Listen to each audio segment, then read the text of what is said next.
The president, are you chairman or president?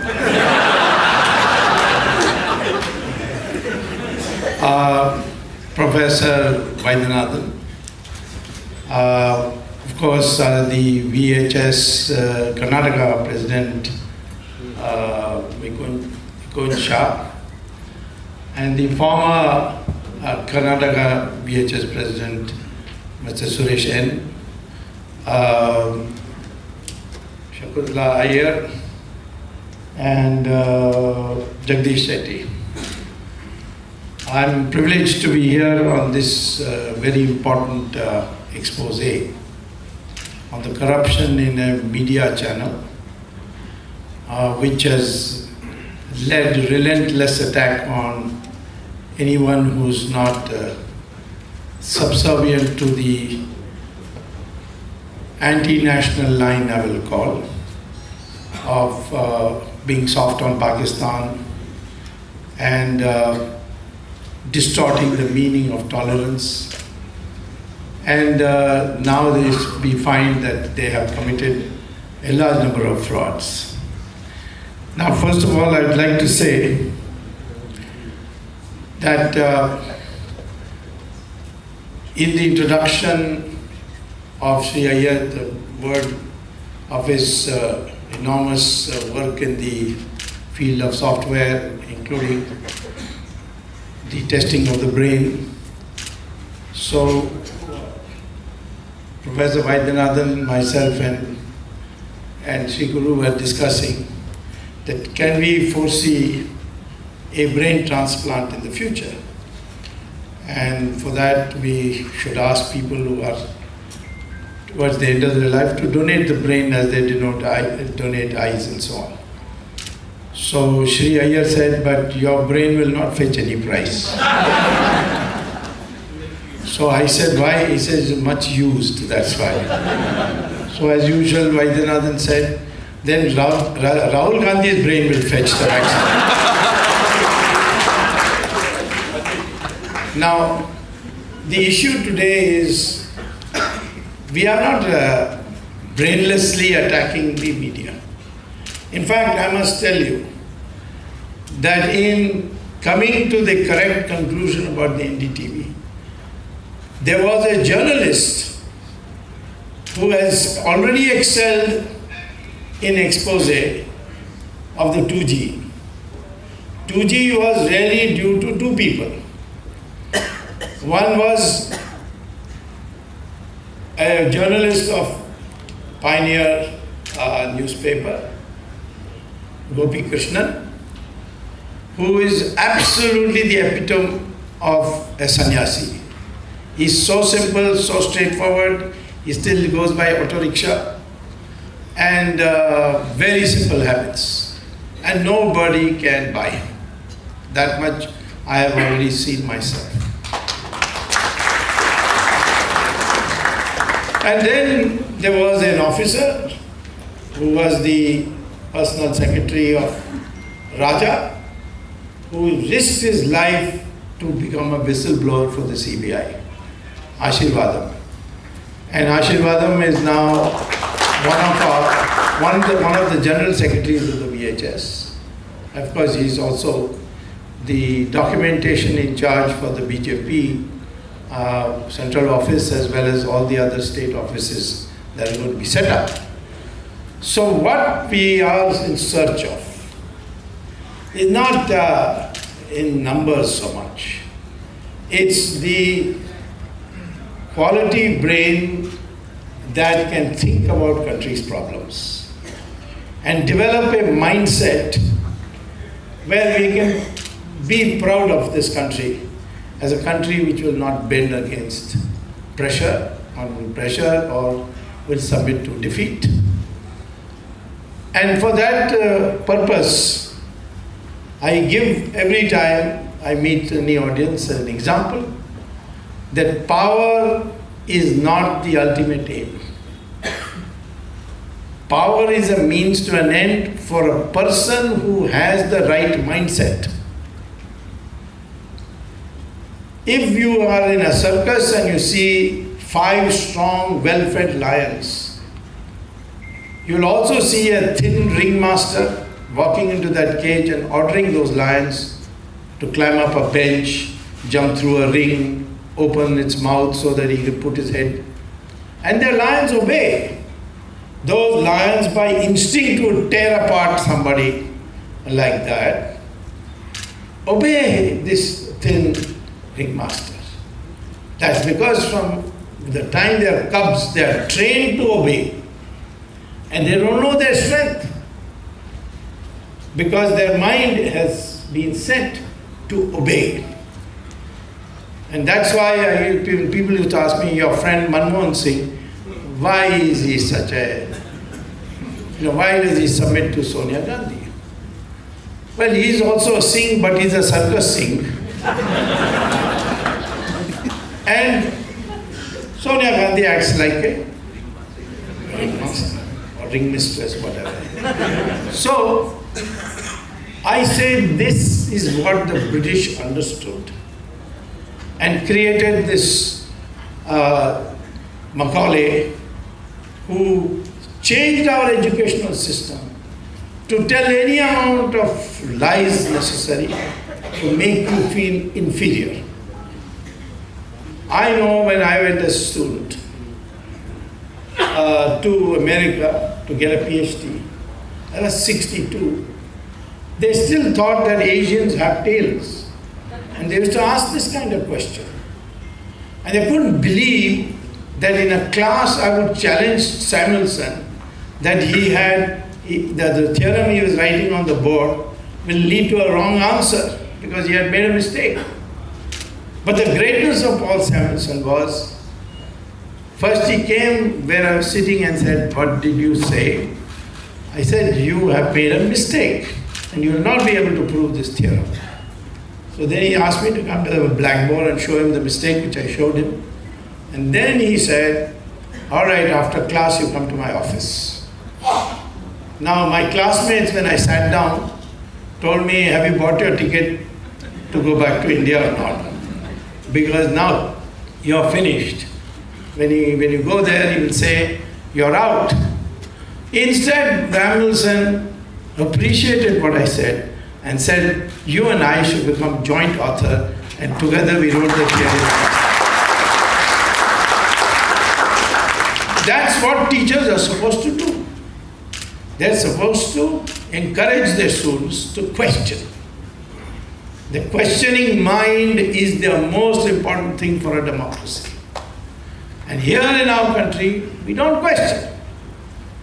In my party, people say, "Why are you questioning the GST?" Because there are some bad things in it which had to be corrected. I had lost my professorship at IIT only because I said that Soviet socialism will never work in India. We need market economy. We don't need to take foreign aid. We can produce the atom bomb. I wrote this all in a book. And Mrs. Gandhi then read out the book. In Parliament, she was holding temporary charge of finance.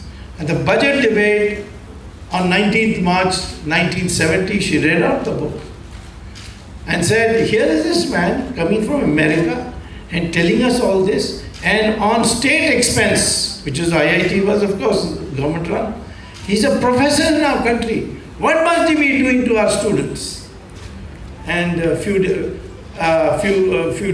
days later, I was out on the street, dismissed by a one-line order. A full professor of the IIT dismissed by one-line order. That effective from 5 o'clock, and the letter was delivered to me at 5:15. Effective from 5 o'clock, you are dismissed. And I told when I went and met the director, he said, "How can you dismiss a full professor like this?" He said, "Well, I got orders from the top, you go and fight in the court." I did fight in the court. After 22 years, I won the case.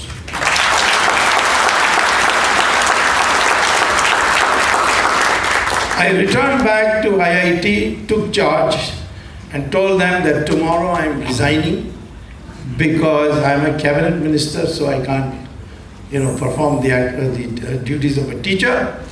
And anyway, I don't want to sit with you people. but you owe me salary for the last 22 years at 12% interest rate. Had I been a professor for those years, I would never have earned so much. But of course, the IIT is now negotiating with me, even now, saying that not 12%, maybe 5%. So no, I will raise it. Every time you say this, I'll raise it to 12, 13, 14. And I got that in court and I'll win it. I'm delaying it because the longer I delay, the more money I will get. And in between, in 1974, the Johnson sent me to Parliament. Then this emergency happened. Then I contested from Bombay and won and became member of Parliament from Bombay. And Moraji became Prime Minister.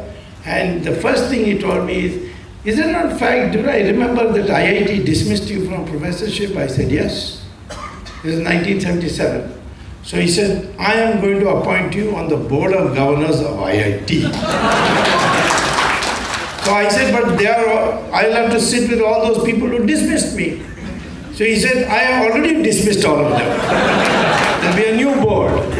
So those who fight, there is some divine force which intervenes if you truly fight. That's the spirit of truth.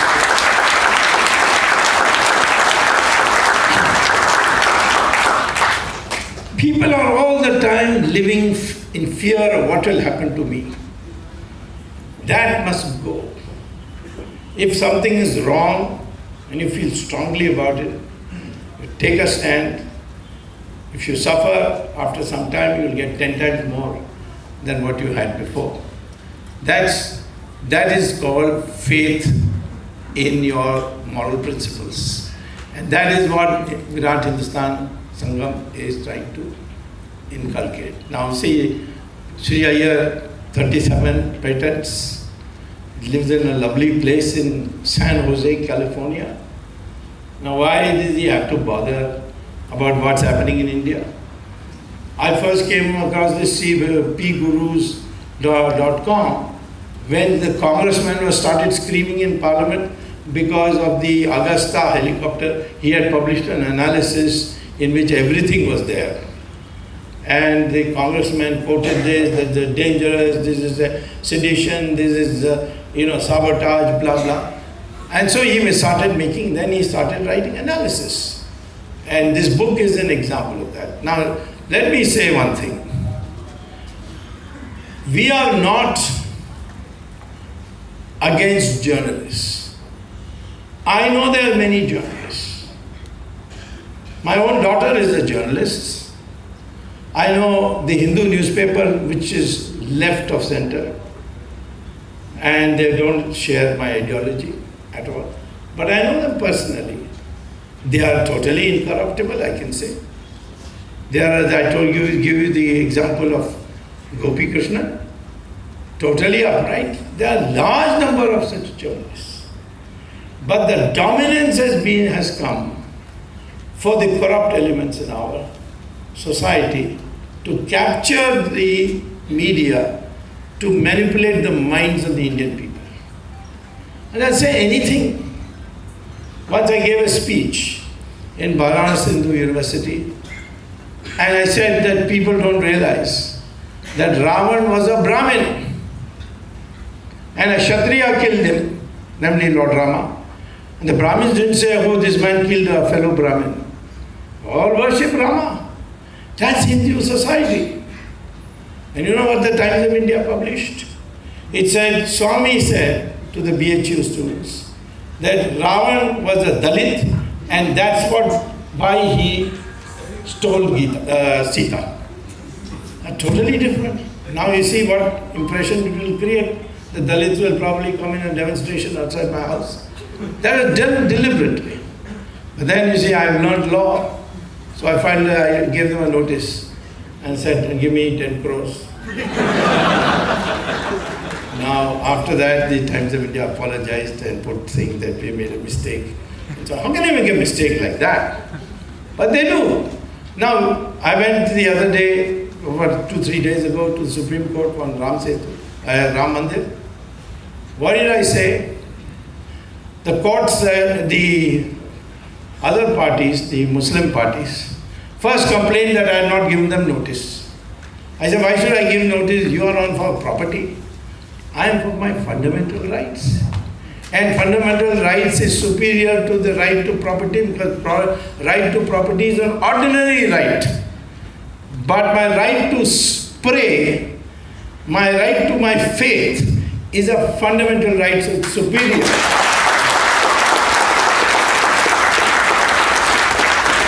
And therefore you have to give me precedence. For 26 years, the Allahabad High Court considered a suit which was filed in 1949. And that too because of an order of the Supreme Court. And they finally gave a judgment in 2010. These people came and appealed because the Muslim parties lost their case. They came and appealed. And since 2010 till 2017, not a single hearing takes place. Why? Because it's a sensitive matter. Maybe it's a sensitive matter, but it's got to be settled. And my argument has brought urgency to the question. So they said, no, but he's not a party. So the court asked me, they say, you're not a party, are you a party? I said, of course I'm a party, I'm a superior party. You have to give me a precedence. Then they said, we are already overloaded, and that's the truth. There is, a fight between our government and the judges on the appointment of judges, and in which I think my government is wrong. And I told this to Narendra Modi myself. Why are we fighting with the judges? They want a national judicial, you want a national judicial commission. They want majority in it, give them the majority. And the committee of 5, 3 will be judges, 2 will be 1 prime minister, 2 leader of the opposition. So this 5-member committee will select the judges. Now, do you mean to say if the prime minister objects to an appointment, the other 3 will outvote him? So all that the judges want is the majority should be with them. And I believe, having been law minister, that is the correct way to do it, because when I had power, absolute power in 1991, to appoint anybody I wanted, at that time I knew this could be used subject to misuse.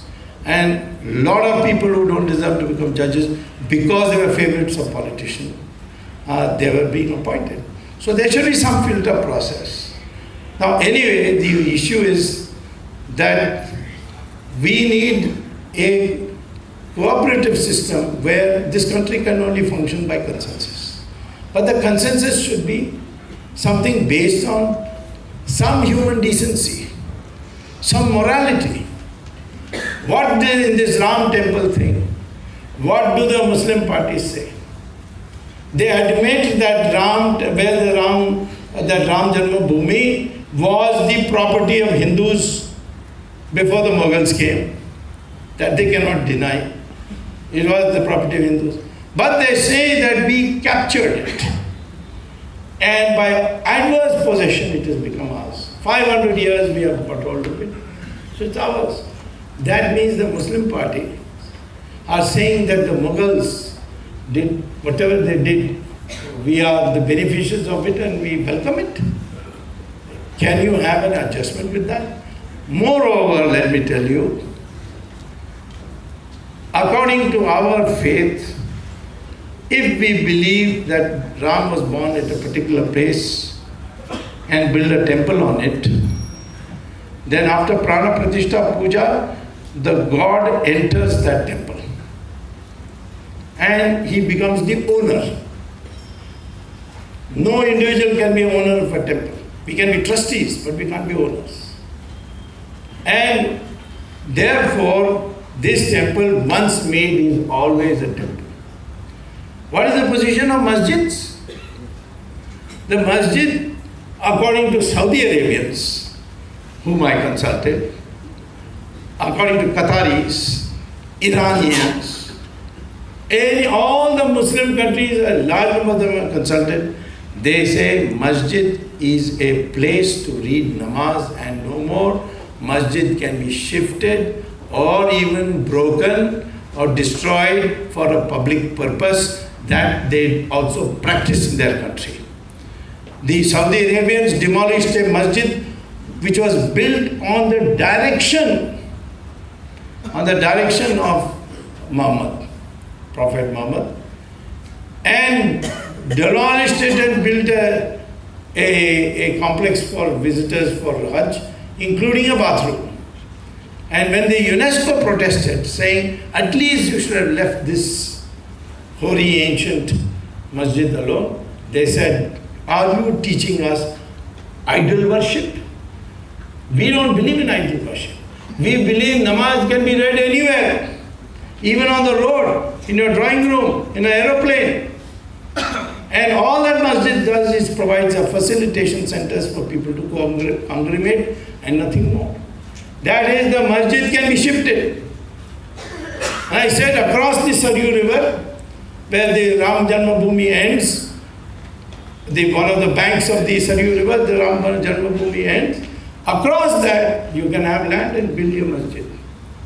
And they say, no, we want that spot where Ram was born, because the Mughals had captured it, and we accept that. If they don't come to reason, I know what is to be done. April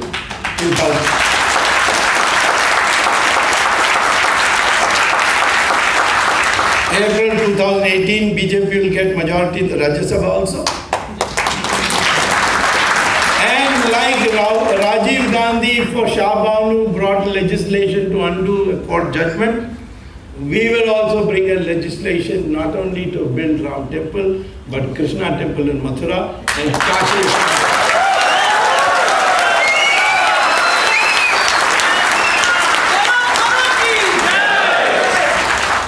We have not named Virat Hindustan for no reason. We could have named it Virat Hindu Sangha. A lot of people said, why? I said, no. Any Muslim who accepts that his ancestors were Hindus, those we consider the Hindustanis, and one of us, we have the same ancestors, both have Hindu ancestors. And that's the truth, because the Journal of Genetics in several universities, including the University of Cambridge, University of Mysore, and the University of Houston in the United States, says that Hindus and Muslims have the same DNA, which means that their ancestors are Hindus. Muslims accept. Yes, in private they all accept. But one day Farooq Abdullah told me, my ancestors are Lord Saraswat Brahmins. So I said, why don't you say it publicly? He said, are you mad? The mullahs will kill me. And second, I must tell you, where the Muslims are in minority in any country, they behave according to the majority behavior. Where they are in majority, there is no doubt. Saudi Arabia is in majority, no temples can be built, no Diwali can be celebrated, nothing can be done. You can't even carry Ramchandraji's photo in your pocket. You can't do Satyanarayana Puja inside your house. They are very clear, their mind is clear. Our mind is not clear. We are always confused, like Arjuna was on the battlefield, put down his armory and said, how can I kill my brother? And in the middle of the battle, then Krishna had to explain to him. So therefore, we have to understand this collective psychology of the Islamic community. In Saudi Arabia, no place for minorities. No temple, out of the question. In Australia, United States, they are in minority. But there, Australia says, uniform civil code. All Muslims agree. One mullah one day said, no, it's better we have Sharia. So the Prime Minister said, you want Sharia, go to another country. This country will not get anything except uniform civil code. And next day, all Muslim groups passed a resolution, sent it to the Prime Minister. This mullah is an idiot, we all want uniform civil code. They can accept it there, they can accept it there. But they won't accept it in India, because here, the majority is not united. And therefore, Muhammad himself recommends in Sirah and Hadith that where the majority, non-Muslim majority is not united, they push and push and push. Where they are united, the majority, surrender. It's called al-taqiyya. So what is the message to be drawn? Somewhere we have to tell them that this far and no further. In Uttar Pradesh elections, 20% of the population is Muslim. The BJP couldn't find a single candidate who Muslims said no harm, all Hindu candidates. And we won even in Muslim areas because the Muslim women voted for us. There are 115 constituencies where Muslims are a dominant factor in the elections, even though not majority. We won there without setting up a single Muslim candidate. Because the Muslim masses, when they are not under the supervision of the mullahs, radical mullahs who are probably financed by the outside forces, they are people who want to live in peace. I met so many Muslims who say, we are ready. We only want a masjid in Ayodhya. And you have already found a way. But the mullahs say, this is the beginning of the end. They will start like this. Of course, there's no doubt that we are not going to stop with, as I said, with Ram Parliament. In fact, I met these, on the urging of the Supreme Court, I met these Muslim parties and I said, I am giving you a Krishna package. They said, what is Krishna package? I said, 40,000 mandirs you broke and build masjids on it. We don't all want it all back. 3 we want. Mathura, Ayodhya, and Kashi Vishwanath. So they said, how is this a Krishna package? I said, Krishna during Mahabharata war went to Duryodhana and said, you have Hastinapur, you have Indraprastha, but give 5 villages. But that idiot didn't realize and he said, no, I will not give even the space of the tip of a needle. And he lost his life, he lost Hastinapur, he lost Indraprastha. So with you also, give this 3 or all 40,000.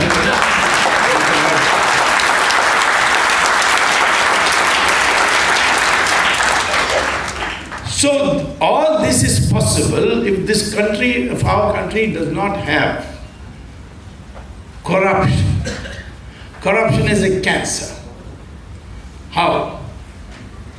First of all, what does corruption do? Supposing I have floated a tender for a building of a road as a minister, and somebody who can't win the tender because he doesn't have the necessary materials or the expertise or it's like in the 2G. Similar thing happened. The non-telecom companies got spectrums. So he pays a bribe to the minister and said, you manipulate the tender so that I get it. And the minister does it, he gets his money, and the inferior party gets the tender. And what happens? The roads are built and there are potholes. In one rainfall, potholes. We build the best roads in the world. In Malaysia, Nigeria, Iraq. In Iraq, we built such a first-class road during Saddam Hussein's time from Basra to Baghdad, that George Bush said, I never knew that Saddam Hussein could build such good roads. Well, he didn't build such good roads. He contracted with the Indians and we built it. But in our own country, we can't build roads. Bombay is supposed to be the richest city in India and perhaps all of Asia, and you find every road has big potholes. Why should it have potholes? Because of this corruption. You get substandard goods, adulterated goods, if there is corruption. 2, with this money, what does a man do? Part of it, he engages in luxury consumption. Buys a big property, builds a lovely house, and part of it he puts it abroad for safekeeping. And we have put today Indians have 120 lakh crore There's $1 trillion practically of $1 trillion abroad, all salted away there. And how does it go there? It goes there by contacting a local Hawala agent. And that Hawala agent then goes to Dubai and sits with his laptop and types your account number. If you don't have an account, he'll create one for you and give you a numbered account.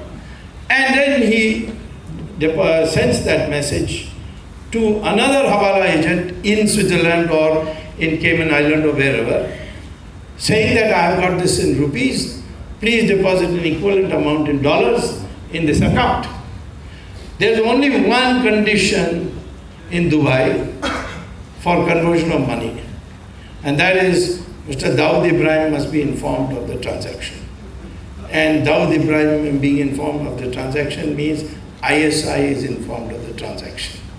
And if the ISI is informed of the transaction, they know which minister, which important public figure is got an illegal bank account abroad. Look at the blackmail power.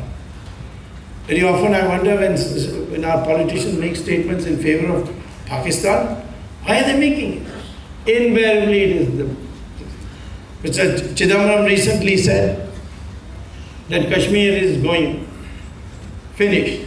Who was encouraged by that? All the militants. There's no way Kashmir can go anywhere. We have got enough troops to finish the whole of Kashmir if necessary, but Kashmir will be part of India. Nobody can take it away. But why is it that Mr. Chidambaram made this statement? Because he is compromised. That is why. Why Sonia Gandhi can't make any statement on Kashmir, a tough statement? Because she's compromised.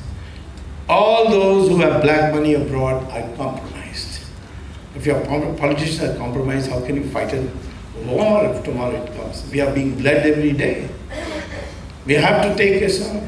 Whatever you may say about BJP's performance, one thing is in these 3 years, they have not been able to bring out a single corruption case against anyone on earth.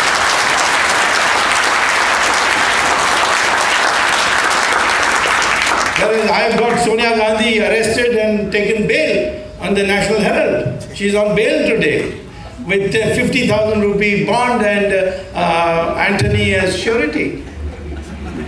So is Rahul Gandhi. And Chidambaram, on Monday, the matter is coming up Supreme Court. I'm hoping to send him very soon to Tihar jail.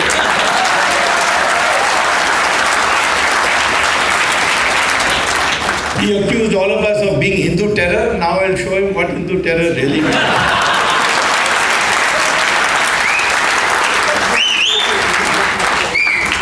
So this is the second effect. Third effect is, with my money, I start investing in large property. Property prices shoot up. Build luxuries with all kinds of marble, air conditioning, etc. All the luxury goods, industries, profit starts shooting up. At least 25% it is today the rate of return on luxury goods. And as a consequence, future investment, why they should go making goods for the common man? And you get 5% return on your rate of return on your investment. They shift that money to luxury goods production. That's why today 5-star hotels are built all over the place and it's always full because people are using black money there. If we had done better planning, I'm sure that this demonetization would have worked much better. But the fact is there was no planning. And the finance ministry is guilty of that. And that's why its effect has been minimal. But fortunately, Modi ensured that it didn't lead to a major setback for us. But we will fight the black money issue. We're not going to let go. And the issue for you today that you have to know is that this corruption has distorted your investment priorities from the common man's goods to luxury goods.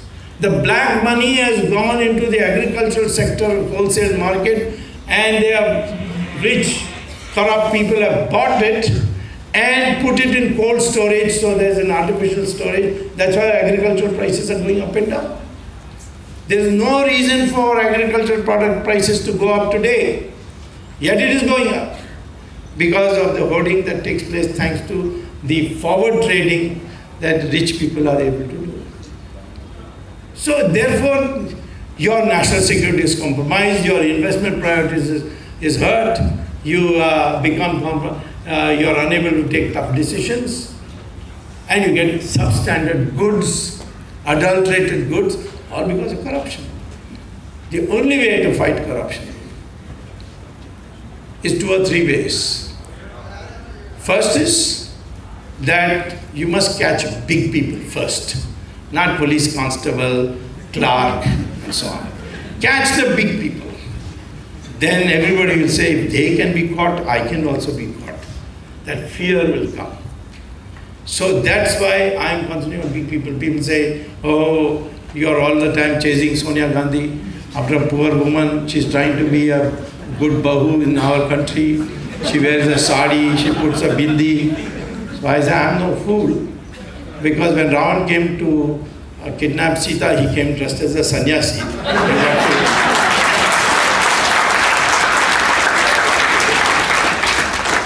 So the issue is this, I am not after them because of any personal spite or anything, because I think that sends a message down the line that you are not safe.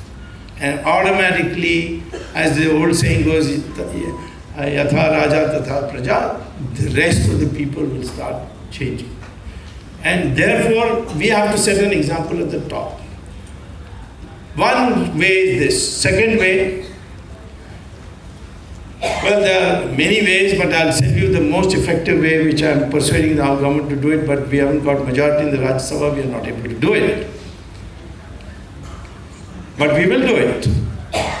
One way, before I tell you the real effective way, is the way the Germans did. The Chancellor Merkel found that she got intelligence information that our neighboring country, Liechtenstein, is running a secret numbered bank accounting. And many German officers are keeping money there. So she took a trip to Liechtenstein, told the king, we want these names, please give it to us.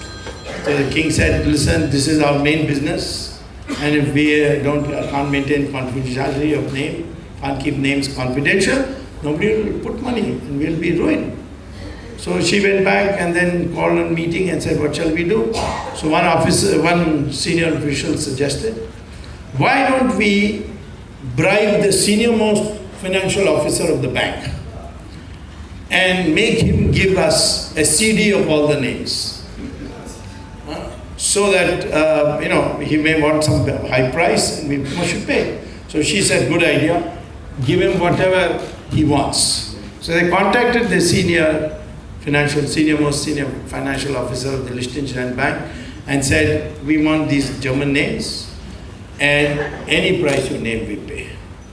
So he said, I want $500 million. 2, I want a US citizenship and passport. And 3, I want plastic surgery done to my face. So nobody will be able to recognize me in America. So he said, okay, all 3 were done. But he said that I cannot give you only German names because I'll just download the whole thing into a CD and you select your German names out of there. So the Germans, they got the CD, separated the German names, but found that people of 22 countries had bank account in Liechtenstein. So Merkel wrote to all these 22 countries, would you like to have a copy of the names of all your citizens who are having a secret bank account in Liechtenstein? 21 countries immediately replied, we are sending our ambassador to your foreign office to pick up a copy. 1 country did not reply. And I know who it will be. The government of India, Mr. Manmohan Singh, totally frightened. He doesn't have an account, but he's frightened because Sonia Gandhi might give him a whack, so therefore he kept quiet. Finally, we went to the Supreme Court. I and Jetmanai went to the Supreme Court and got a direction issued. And that's how the names have now come back. But even our government has not yet opened that sealed cover. Somebody is nervous, I think, in our government. So, I think you people are more intelligent than I thought. But I know that will come. But the most effective way is to pass a legislation. Why I said I have to wait till we get majority in the Rajya Sabha. Pass a legislation that in these 70 countries which have secret banking, any Indian citizen has an account, that account is hereby nationalized, and that country's government has a responsibility to give us not only the money in that bank, but all the details of the bank. And this is what is supported by a resolution passed in 2005 by the United Nations called, it was a convention on corruption. And this resolution said that any country which passes this resolution, they will immediately, the United Nations will immediately intervene with these countries and ensure that it is complied with. Egyptians have done it. They got Marcos's money. Not Marcos, that fellow, what's his name, the Italian guy? Mubarak's money. Then same thing with Gaddafi. The Libyans have got the money. And Marcos' money in Philippines, they've got that by this route. We can also do it. So therefore, I'm just waiting till we are in a position to do it. The Prime Minister told me that he didn't know about this, so asked me a note. I've given him a note. But we have this question whether we can get it through the Rajya Sabha, because a lot of people in the Rajya Sabha will also be affected. This, by the way, is my 6th term in Parliament.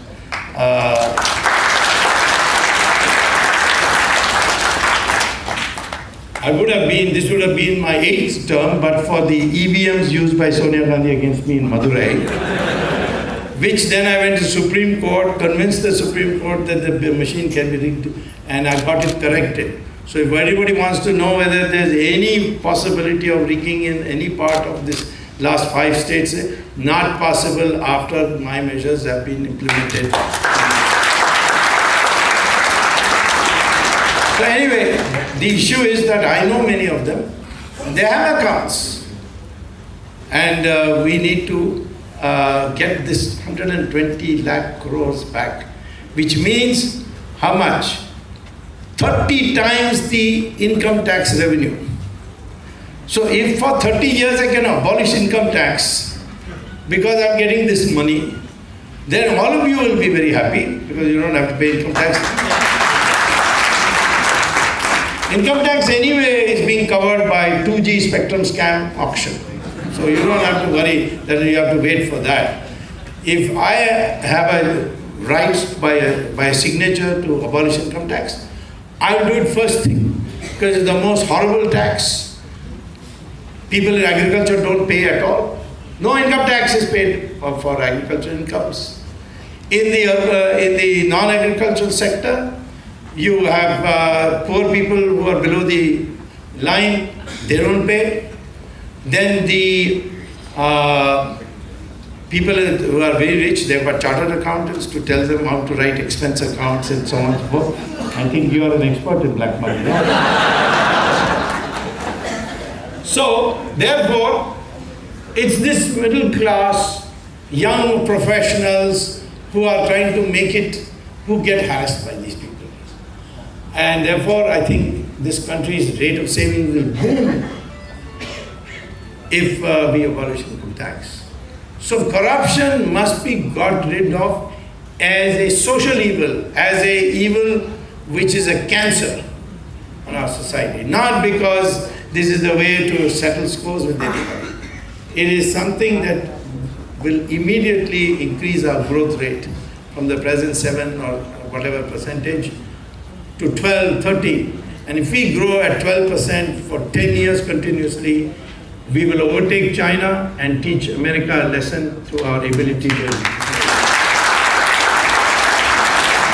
So that is the key factor. And what we feel is that the information that we make available should be available to the public. There the media comes. But if the media itself is corrupt, then what do we do? And I think I rely on the good sense of the honest components of the media and encourage them to show that the corrupt ones will be caught and punished. And that's why this book has been written. I strongly recommend that you read it and congratulate Sri Guru, Sri Iyer. They're all Iyers there. She's an Iyer. And this is what Vaidyanathan Iyer told me. He's also an Iyer. I'm also an Iyer. At least that's what I was told when I was born, that I'm an Iyer. And there's one to, now his daughter-in-law is an Iyer, so Vaidyanathan has anointed me. Jagdish Shetty also is an Iyer. And Nikun, of course, looks like an Iyer. Anyway, these things don't matter at all. All these castes, varnas were built for division of labor, for decentralization of economic power, and not birth-based. I say again, all our DNA is the same. Whether we are scheduled caste or Brahmins, the DNA is the same. That's what the DNA studies say. And if you educate the scheduled caste, there will be no different from anybody else. Ambedkar was educated because he had a Brahmin teacher. He took his name also. By the way, Ambedkar's original name is not Ambedkar. His teacher was called Ambedkar. And he said, you are a very bright boy. You must go to America and get the best education. But there will be a lot of problems you'll have, so you change your name from Mahar to mine. So that's how he became Ambedkar. Ambedkar's own wife was with us in the party in the 70s, and she herself told me that. Savita Ben Ambedkar told me this. And he went to Cambridge, to Columbia, got a PhD in economics. A very wonderful thesis. When written, when? 1916. I know the prejudice in the United States against Asians in 62. What it must have been in 16, but he sparkled there, got a PhD, went to London, got a law degree, and came to India. Sardar Patel made him chairman of the drafting committee of the Constitution, produced a first-class Constitution by piloting these bills and amendments and so on. It's very hard work, which he did. But till 1990, till the Janata came back to power, he did not get the Bharat Ratna. And Sardar Patel got it under my signature. I remember in 1991 when Chandrasekhar asked me, who should do it? I looked at the list and found Sardar Patel name missing. I told Chandrasekhar, yeah, tum jhut bolte ho, he said. It will not be possible. I showed him the list. Then, under my signature, I sent a proposal to PM. PM cleared it.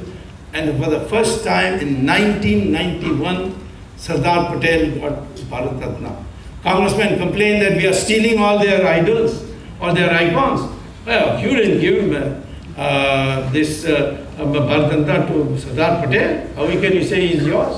In fact, I looked at the files and found that the Bharat Ratna was given from 1954. And the first person who got it was Jawaharlal Nehru. And the file it was written, I, Jawaharlal Nehru, recommend the name of Jawaharlal Nehru. This is what the Nehru family is. He was a scheduled caste. So therefore this distinction. That is why we talk about Hindutva, the dominant DNA message we want to deliver. Thank you very much.